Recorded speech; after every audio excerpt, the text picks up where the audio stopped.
I'm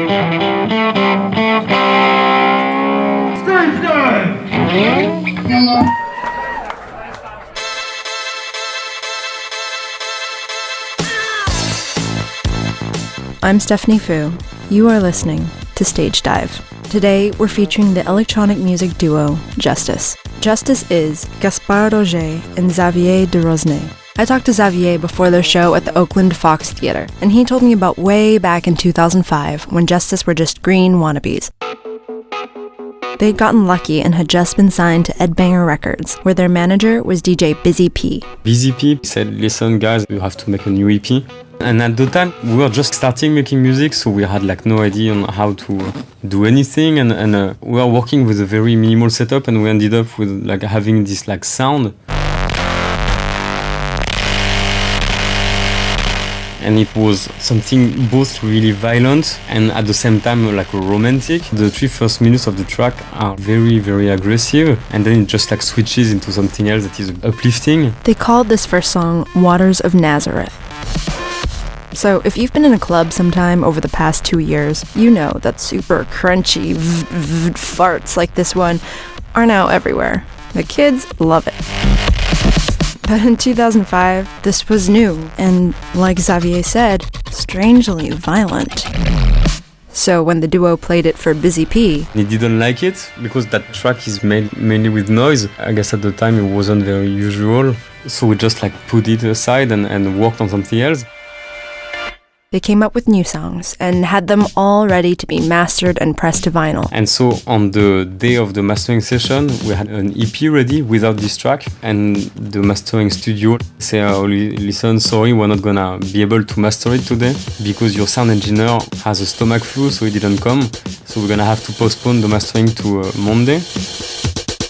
That was fine with Justice. Gaspard went on vacation with his girlfriend, and Xavier decided to spend the weekend hanging out with his friend, DJ MIDI. DJ MIDI, who was one of the artists signed on Edbanger record, and I stayed in Paris and I was helping DJ MIDI to make the track listing of his second album.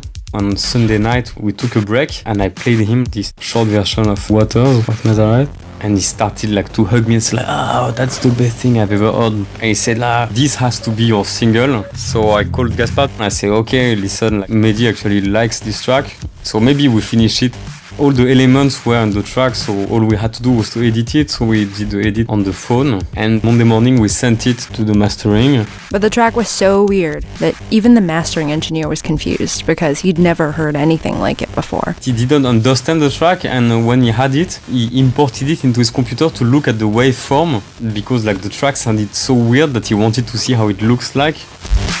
But the track got finished and Justice took it on the road. And we started to play it around to friends and in parties and festivals where we were DJing at the time. And the reactions were terrible.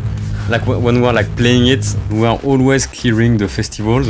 At least half of the people leaving the room and going somewhere else.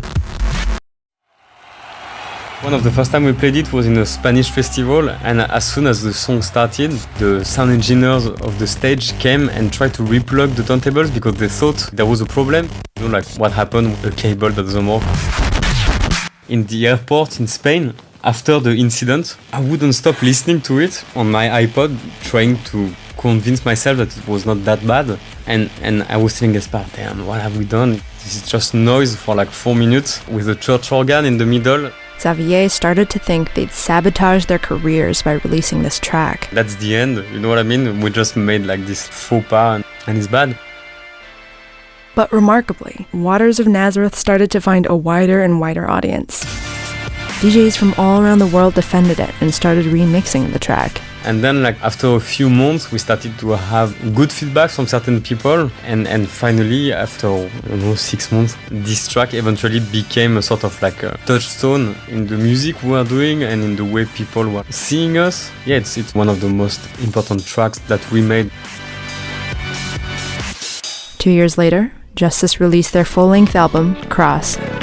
And it was a huge success. Cross went gold and was nominated for a Grammy. And yes, Waters of Nazareth is on the track listing. Now, Justice is an international sensation, and they credit their start to 4 minutes of noise.